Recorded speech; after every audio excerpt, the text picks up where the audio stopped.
So hello guys, welcome back to the channel.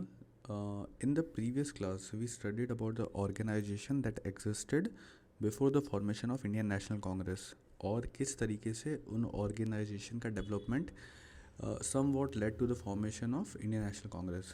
Okay, और आज वाली class के अंदर we are going to focus on facts related to the formation of INC, the important events that occurred in the initial stages. Okay, तो शुरू करते हैं. First of all, who was the viceroy when Indian National Congress was formed? Okay, the Lord Dufferin was the viceroy. Okay, when the Indian National Congress was formed. Very important, please remember it. Okay. अब Indian National Congress का पहला session कहाँ पे हुआ था? Bombay in the year 1885 दिसंबर के अंदर. और starting from 1885 Indian National Congress की ये एक व्हाट डू यू से, you can say it's a habit और इट्स अ कल्चर कि वो हर साल दिसंबर के अंदर अपना एनुअल सेशन करेंगे जहाँ पे पूरी कंट्री भर से you will have leaders coming in और वहाँ पे डिस्कशन होगा. ठीक है, तो एक सेंट्रलाइज प्लानिंग होती थी. It use to happen in December every year starting from 1885. Okay, obviously in different cities. ठीक है, फर्स्ट मीटिंग के अंदर the president was Womesh Chunder Bonnerjee. ठीक है, और इनिशियली ये इंडियन नेशनल कांग्रेस इतना फेमस नहीं था, इसलिए you only had 72 delegates attending. ठीक है, अब slowly what has happened, the popularity started to increase. Okay, 1890 के अंदर there for the female graduate of Calcutta University जिनका नाम था Kadambini Ganguly. She came and she addressed the gathering of Congress. Okay, तो ये काफ़ी एक लैंडमार्क चीज़ थी उस टाइम पे because women education was not propagated that much. तो एक लड़की का ग्रेजुएट होना was a big deal. Okay, तो she was called to give a session.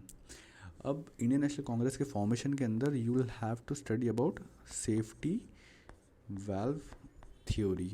ठीक है, हमारे कुछ हिस्टोरियंस का ये मानना है कि इंडियन नेशनल कांग्रेस को बनाया इसलिए गया था बिकॉज उस टाइम के जो वाइसरॉय थे, जो लॉर्ड डिफरेन है, अब इन्होंने देख लिया था कि 1857 के अंदर जब हमारे पास कोई संस्था नहीं थी जहाँ से लोग हमको अप्रोच करे, तो people just started to revolt and they revolted pretty badly, है ना. तो उससे पूरा कांग्रेस ब्रिटिशर्स की पूरी एडमिनिस्ट्रेशन की जो सिस्टम थी वो हिल गई थी. ठीक है, दे वर रियली स्कैर्ड. तो in order to avoid such a situation इन्होंने क्या करा कि एक ऑर्गेनाइजेशन बना देते हैं और वहाँ का जो लीडर होगा he will be accountable to us. तो पीपल सस्पेक्ट कि आईएनसी का फॉर्मेशन इसलिए हुआ था. Okay, whether it is true और नॉट नो बडी नोज. ठीक है, but they might ask you in exam कि safety valve theory what was it related to. Okay, तो just keep it at the back of your head. Okay, अब आते हैं AIIMS के ऊपर. इनके इनिशियल एम क्या थे? They wanted to find a democratic national movement. ठीक है, उसके बाद में they wanted to politically educate the masses and establish a centre for movement. तो लोगों को थोड़ा सा जागरूक करेंगे. ठीक है, you will first educate the people and then you will bring them in the main stream. Okay, they wanted to develop a propaganda against the colonial ideology. ठीक है, तो लोगों को पता नहीं था कि how Britishers are exploiting them. उनको शायद ऐसा लग रहा था कि India is a poor country और हमारा गरीब होना इट्स नेचुरल.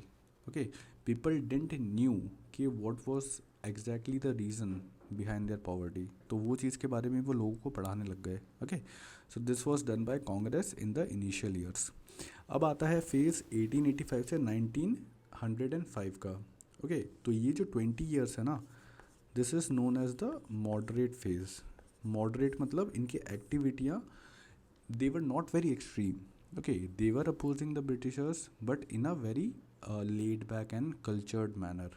ठीक है, ऐसा नहीं होगा कि आप पैन इंडिया हड़तालें करा लोगे, आप बंद का यू विल ऑर्गेनाइज बंद और you will have the people on street. This is not going to happen in the initial year. Why it is not going to happen? Because लोगों को पहले आपको पढ़ाना पड़ेगा. You will have to educate people. Okay, तो initially जो 20 years थे ना, जो मॉडरेट फेज़ था, मॉडरेट फेज़ में फोकस रहा है मासेस को एजुकेट करने के अंदर. Okay, liberalism and staunch politics. Okay, they were trying to liberalize the ideas of the people. ठीक है, making them more open. Leader of this times were known as moderates. Moderate leader थे इस time पे. Their approach were constitutional agitation within the confines of law. ठीक है, तो अगर Britishers ने कुछ उनके साथ में गलत करा है तो what they do is they go by the law, कि लॉ के अंदर हमारे पास क्या क्या ऑप्शन है. Okay, we can send the petition to the governor, और we can send the petition to the governor general of India. Okay, तो वो लोग ये वाले रास्ते करते थे. They use to give their grievances in written, application लिख देंगे, तो ये सारी चीज़ें करते थे वो लोग. एट द सेम टाइम वो लोगों को भी बताते थे कि ये पॉलिसी किस तरीके से ख़राब है. ठीक है, वेयर एज आप देखोगे जब गांधी जी आते हैं तो ही क्लियरली डिफाइज द लॉ. वो बिल्कुल लॉ का पालन ही नहीं करेंगे. वो लोगों को बोलेंगे आप नॉन कोऑपरेट करो. ठीक है, आपको डिसओबीडियंस दिखाना है सरकार के प्रति. तो ये दो स्टार्क डिफरेंसेस हैं आपके अर्लियर फेज और लेटर फेजेस के अंदर. ऑलराइट, अब इसके बाद में आता है they believe that the political connection with the Britishers were in India's interest. तो जो मॉडरेट लीडर्स थे दे वर अवेयर कि Britishers they are more advanced scientifically और knowledge wise they have a lot to offer. तो उनको ऐसा लगता था कि हम कोऑपरेट कर लेंगे तो it will be good for a country which is at a much backward time as compare to their other contemporary countries. ठीक है, तो this was the belief of moderate leaders. अब आते हैं 1889 के अंदर इन लोगों ने ये भी सोचा कि इंडियन नेशनल कांग्रेस का they wanted to establish a committee in London. At the same time they were also thinking कि हम लंदन के अंदर एक सेशन करा दें.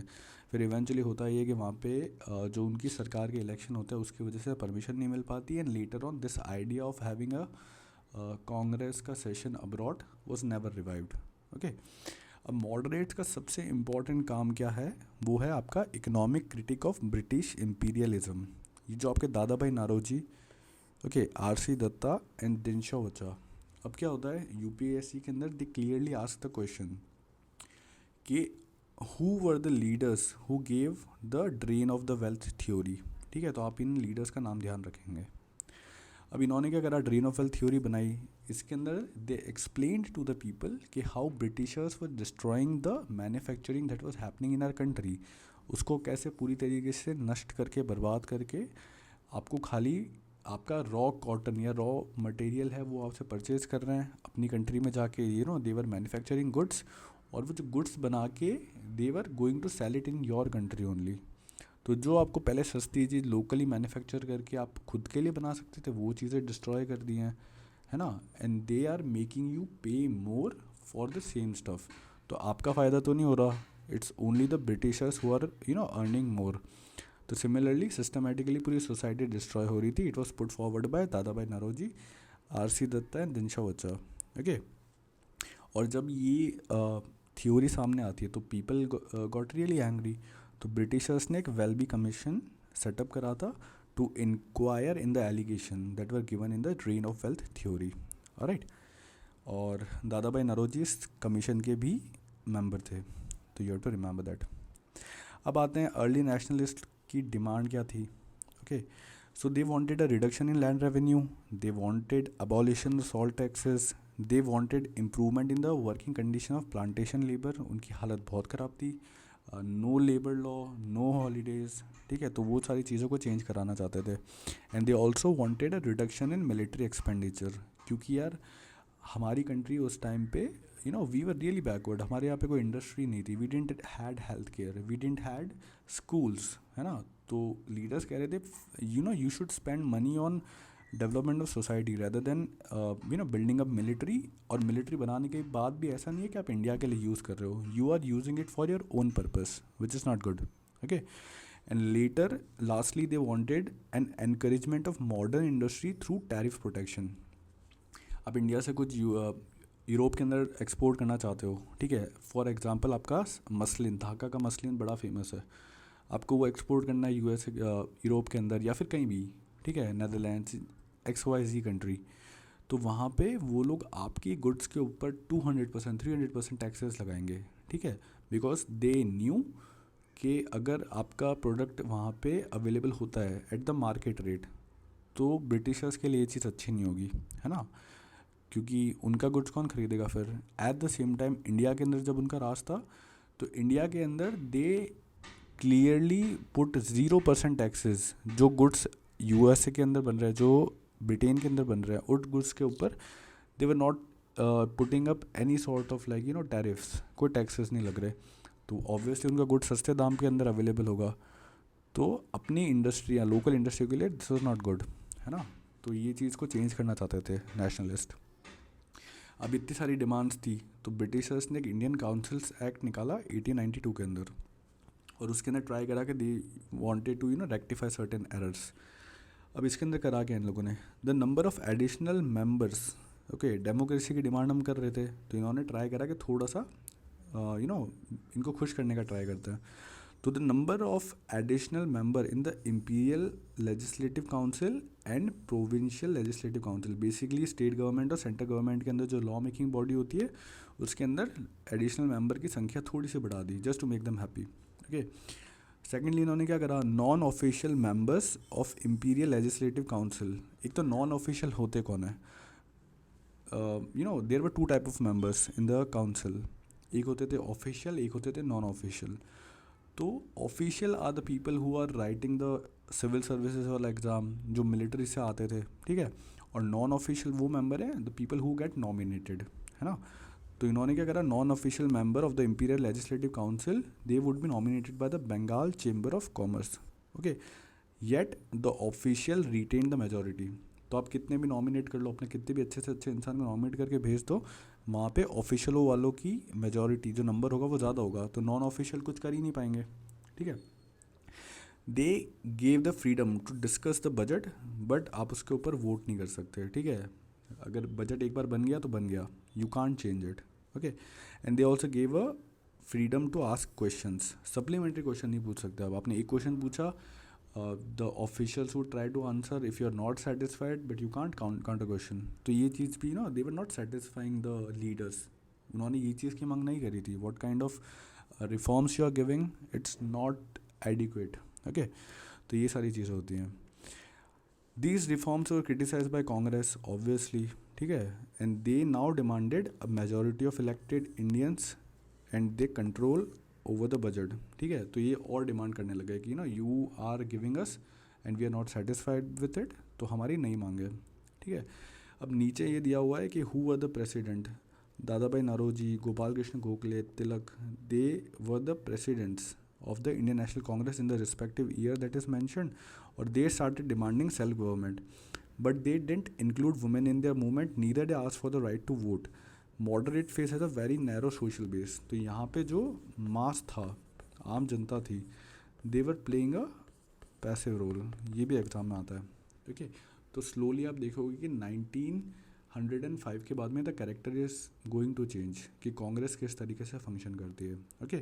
सो we are going to learn about all of those stuff in the next classes, and till then पढ़ते रहो यार, just like pause, take screenshots, और ये वाले फैक्ट सफिशेंट है if you want to give UPSC का एग्ज़ाम, सीडीएस का, this are sufficient, okay. So see you later, bye.